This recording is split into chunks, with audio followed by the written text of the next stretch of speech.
Ben ritrovati con l'informazione flash di New Sicilia.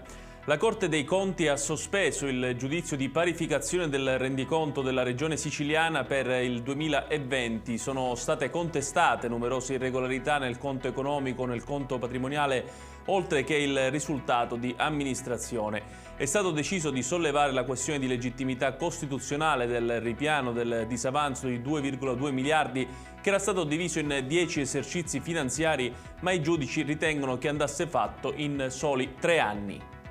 E proprio su questa vicenda la strada su cui punta il governo Schifani per risolvere il contenzioso aperto dalla Corte dei Conti sarebbe la richiesta all'esecutivo nazionale di una norma salva Sicilia nella legge di conversione del DL Aiuti oppure nella legge di stabilità. Da lunedì ci confronteremo col governo Meloni, con il MEF e con il Parlamento, a cui chiederemo una norma interpretativa che dia ragione alla Regione siciliana, facendo venire meno il motivo del contendere davanti alla Corte Costituzionale, ha commentato l'assessore regionale all'economia in Sicilia Marco Falcone.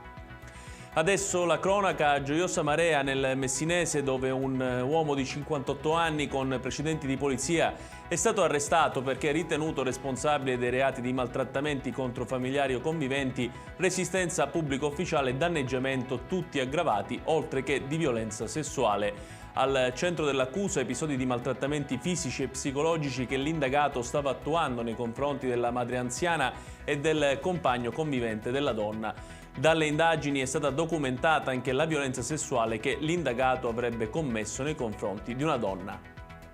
In chiusura a Licata, nell'Agrigentino, dove nella tarda mattinata di ieri i carabinieri hanno arrestato in flagranza di reato un 33enne pregiudicato ritenuto responsabile del reato di rapina aggravata. L'uomo su una bicicletta ha avvicinato una donna anziana e dopo averla violentemente strattonata a terra le ha sottratto la borsa. La pattuglia dei carabinieri intervenuta sul posto è riuscita a individuare l'aggressore arrestandolo quando era appena rientrato in casa, recuperando tutta la refurtiva e restituendola alla legittima proprietaria.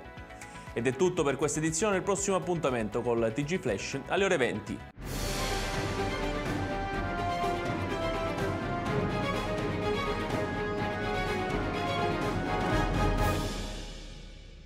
Procar, centro assistenza autorizzato BMW e Mini, adesso anche BMW Motorrad, via George Marshall 7, Mister Bianco, Catania.